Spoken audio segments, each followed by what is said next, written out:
Hello all viewers, welcome in my YouTube channel zoology classes. आज मैं आपको बहुत ही इंटरेस्टिंग फिनोमिना के बारे में बताऊंगा। यह फिनोमिना हनी बी से रिलेटेड है, या आप कह सकते हैं कई प्रकार के इंसेक्ट्स जो ह्यूमन को बाइट करते हैं और पेन कोज करते हैं। तो हाँ फ्रेंड्स, हम बात करने जा रहे हैं sting of honey bee. Honey bee या मधुमक्खी के डंक की बात करें तो मधुमक्खियों के द्वारा डंक मारने की प्रक्रिया आप सब ने सुनी होगी, या कई ऐसे स्टूडेंट्स या व्यूवर्स होंगे जिन्होंने ये महसूस भी की होगी। तो हनी बी का जो स्टिंग होता है, ये ऑर्डर हाइमेनोप्टेरा के एकमात्र ऐसे मेंबर है जिनका स्टिंग बहुत ही पेनफुल होता है और बार्ब्स युक्त होता है, अर्थात इनमें हल्के हल्के बार्ब्स देखने को मिलते हैं। तो इसी हनी बी के स्टिंग का मैंने एक फिगर यहाँ ड्रॉ किया है, जिसमें आपको सबसे टॉप मोस्ट अपर साइड में दिखाई दे रहा होगा। यह पॉइजन सेक है, जिसमें पॉइजन इंक्लूड रहता है या वेनम इंक्लूड रहता है। इनके अलावा इनमें एल्कलाइन ग्लैंड उपस्थित होती है जो कि सिंगल होती है, और दो एसिडिक ग्लैंड भी इनमें उपस्थित होती है। ओब्लोंग प्लेट, ये जो तिरछी प्लेट है। इनके अलावा ट्रायंगुलर प्लेट, ये वाली जो प्लेट आपको दिखाई दे रही है ट्रायंगुलर प्लेट, ये ओब्लोंग प्लेट है। ये पूरा वाला भाग ये ओब्लोंग प्लेट का है, और ये वाला जो भाग है ये ट्रायंगुलर प्लेट का है, और ये वाला जो आपको एक रेक्टेंगुलर या ब्रॉड पार्ट दिखाई दे रहा है, ये क्वाड्रेट प्लेट है। तो तीन विशेष प्रकार की प्लेट इनमें उपस्थित होती है। इनके अलावा शीथ आर्म जो ये दिखाई दे रही है आपको, राइट और लेफ्ट दोनों एंड की तरफ होती है। इनके अलावा एल्केलाइन ग्लैंड, जिसे क्षारीय ग्रंथि कहते हैं, ये सिंगल क्वांटिटी में उपस्थित होती है। इनके अलावा दो एसिडिक ग्लैंड भी या दो अम्लीय ग्रंथियाँ भी होती है जो इसी पॉइजन सेक में उपस्थित होती है। इनके अलावा हम बात करें स्टिंग की, तो ये वाला जो मेन आपको एक लंबा और दीर्घाकार संरचना दिखाई दे रही है, ये स्टिंग है जिसे हम लैंसेट कहते हैं, और इस पर ये छोटे छोटे डॉट मैंने ड्रॉ किए हैं, ये बार्ब्स कहलाते हैं और केवल ये हनी बी में देखने को मिलते हैं। ये स्टिंग पेल पे या जो मज्जा है जिसमें एक्स्ट्रा फ्लूइड भरा रहता है, ये है। तो इस प्रकार एक हनी बी के स्टिंग की स्ट्रक्चर की हम बात करें तो कुछ इस प्रकार का स्ट्रक्चर होता है।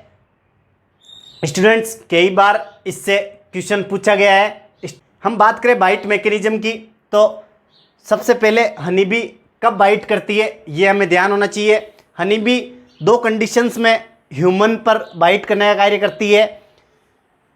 एक तो जब ये काफ़ी अग्रेसिव नेचर में हो या आक्रामक स्वभाव में हो, और दूसरा जब ह्यूमन का इन्वॉल्वमेंट डायरेक्टली इनको टच कर रहा हो या डायरेक्टली इनको प्रभावित कर रहा हो। उन दोनों ही कंडीशंस में ये अपनी प्रोटेक्शन करने के लिए स्टिंग निकालती है और ह्यूमन की स्किन या त्वचा में उड़ेलती है। तो दो महत्वपूर्ण परिस्थितियाँ आती है, जब ये अग्रेसिव होती है नेचर में, और सेकंड जब ह्यूमन का इन्वॉल्वमेंट इसकी कॉलोनी के में इतना अधिक बढ़ जाता है कि ये अपने आप को इन डेंजर या ख़तरे में महसूस करने लगती है। उस समय ये अपनी सेल्फ प्रोटेक्शन के लिए स्टिंग या बाइट मैकेनिज्म शो करती है। इनके अलावा सामान्यतः हनी बी की बात करें तो एक कंडीशंस और देखी गई है जब हनी बी बाइट करती है। वो कंडीशंस होती है जब ह्यूमन के स्वेट ग्लैंड का जो सीक्रेशंस होता है, जो स्वेट के रूप में या पसीने के रूप में जो स्रावण होता है, उस पसीने के स्रावण को स्मेल करके भी हनी बी कई बार स्टिंग मैकेनिज्म शो करती है या बाइटिंग मैकेनिज्म शो करती है। तो तीनों ही कंडीशंस में हनी बी अपनी सेल्फ प्रोटेक्शन के लिए स्टिंग निकालती है। मैकेनिज्म होने के बाद में हनी बी की कुछ ही मिनटों में अर्थात 2 से 4 मिनट में मृत्यु हो जाती है। सामान्यतः हम बात करें स्टिंग की तो हनी बी में 3 प्रकार के स्ट्रेन देखने को मिलते हैं, जिनमें क्वीन, ड्रोन और वर्कर्स आते हैं। इनमें से आपको ध्यान रखना है कि क्वीन और वर्कर्स में ही स्टिंग उपस्थित होता है, अर्थात ड्रोन में स्टिंग उपस्थित नहीं होता है। तो जो बाइट मैकेनिज्म शो करेंगे वो या तो क्वीन करेगी या वर्कर्स करेंगे। क्वीन सामान्यतः बाइट मैकेनिज्म बहुत ही रेयर कंडीशन में शो करती है, अर्थात कॉलोनी में भी इनकी संख्या लिमिटेड होती है, अर्थात सिंगल होती है, और वर्कर्स की संख्या 90% के लगभग होती है। अतः जो बाइटिंग मैकेनिज्म है वो अधिकांशतया या मोस्टली वर्कर्स ही करते हैं। तो वर्कर्स की बात करें तो इनका बॉडी ऑर्गेनाइजेशन आप सबको पता है, ऑर्गन सिस्टम टाइप का बॉडी ऑर्गेनाइजेशन देखने को मिलता है। अगर हम इसके बॉडी डिवाइडेशन की बात करें तो इंसेक्ट होने की वजह से इनकी बॉडी 3 स्पष्ट भागों में बटी हुई रहती है, जिन्हें हेड, थोरेक्स और एब्डोमेन कहते हैं।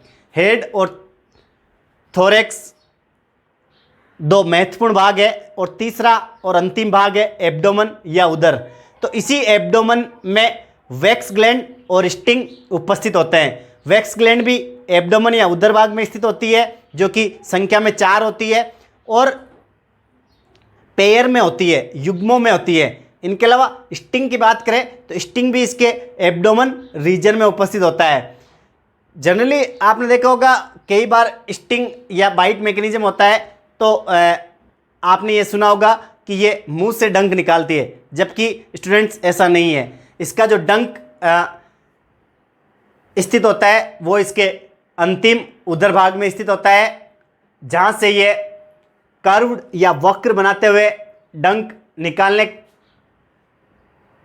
की प्रक्रिया करती है, जिससे ऐसा लगता है कि इसने मुंह से बाइट किया है। जबकि इसका जो डंक होता है ये इसके पोस्टीरियर रीजन एब्डोमेन में स्थित होता है और एब्डोमेन से जब स्टिंग निकालने की प्रक्रिया होती है तो ये पूरी ऐसे कर्व्ड लाइक स्ट्रक्चर में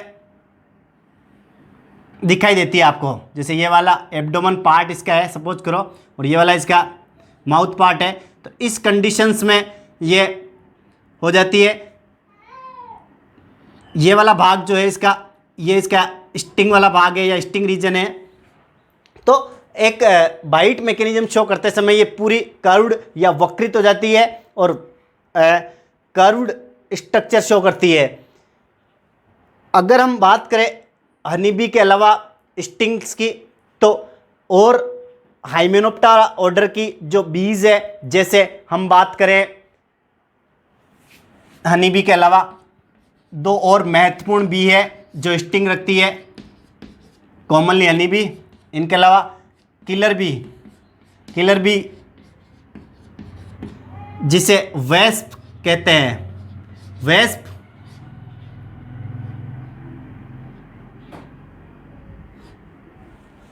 या ततैये जो येलो कलर के होते हैं और इनमें भी स्टिंग अपरेटस उपस्थित होता है और इनका बाइटिंग मैकेनिज्म भी अधिक पेनफुल होता है। तो जो पीले कलर के ततैये या वेस्प होते हैं ये बेहद ही खतरनाक होते हैं और इनका जो डंक होता है इनमें पॉइजन भी हनी बी से अधिक पेनफुल होता है। इनके अलावा एक और विशेष प्रकार की बी हम देखते हैं, जैसे बम्बल बी। ये भी काफ़ी कॉमन बी है हाइमेनोप्टेरा की।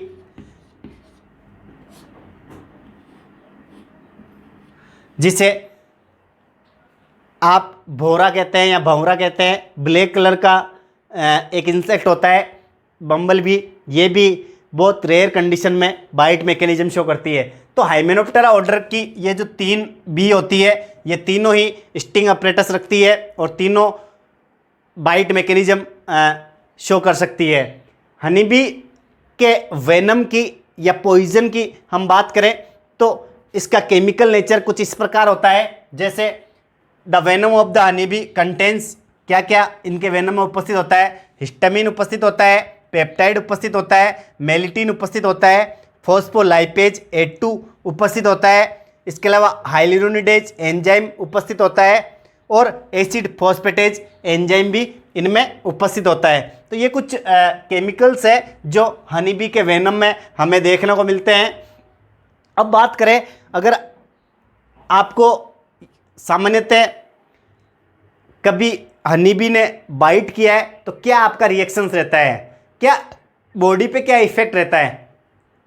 तो स्टूडेंट्स आपको मैं बता दूं, हनी बी का जो स्टिंग होता है ये इतना पेनफुल नहीं होता है जितना किसी डिगर वेस्प या किलर बी या बम्बल बी का होता है।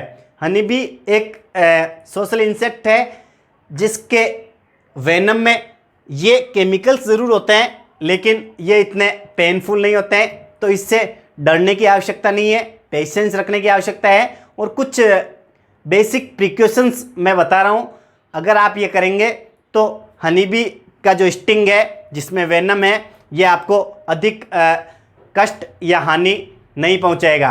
इसके लिए हनी बी के द्वारा बाइट किया जाता है तो सबसे पहले आपको किसी फोर्सेप्स या स्टिंगर या अपने नेल्स की सहायता से इस स्टिंग को स्किन में से निकालना होता है। तो सबसे पहले जब आपको हनी बी ने बाइट किया है तो तुरंत प्रभाव से आप उस स्टिंग को निकालने की कोशिश कीजिए। इसमें आप फोर्सेप्स या नेल्स या किसी स्टिंगर की सहायता ले सकते हैं। सेकंड स्टेप में आपको वाटर से रब या साफ़ करने के बाद में आपको अगर एस्प्रिन टेबलेट अवेलेबल हो तो उस एस्प्रिन टेबलेट को उस सरफेस पर रगड़ना है और उसके गोल को आप उस सरफेस या एरिया पर लगाए जहाँ हनी बी ने स्टिंग उड़ेला है। अगर आपके पास एस्प्रिन टेबलेट अवेलेबल नहीं है तो आप बेकिंग सोडा को यूज़ ले सकते हैं और बेकिंग सोडा के गोल को भी आप त्वचा में उस जगह लगा सकते हैं जहाँ हनी बी ने स्टिंग मारा है। इनके अलावा आपको ओरल एंटीहिस्टामिन टैबलेट भी लेनी है ताकि स्वेलिंग या सूजन या पेन कम हो सके और अतिशीघ्र आपको इस पेन से छुटकारा मिल सके। तो ये कुछ प्रिकॉशंस है जिनकी मदद से आप हनी बी के स्टिंग से कुछ पेन को कम कर सकते हैं। तो इस प्रकार हमने देखा स्टिंग ऑफ हनी बी और कैसे ये बाइट मैकेनिज्म शो करती है। और स्टिंग एक तरह से हम बात करें तो ये मॉडिफाइड ओविपोजिटर है या अंड निक्षेपक है जो कि एब्डोमेन रीजन में स्थित होता है। तो students, sting of honey bee के बारे में आपको क्लियर हुआ होगा। कई रेफरेंस बुक में ये नहीं देखने को मिलता है, तो आप इसे अधिक से अधिक लाइक और शेयर कीजिए। धन्यवाद।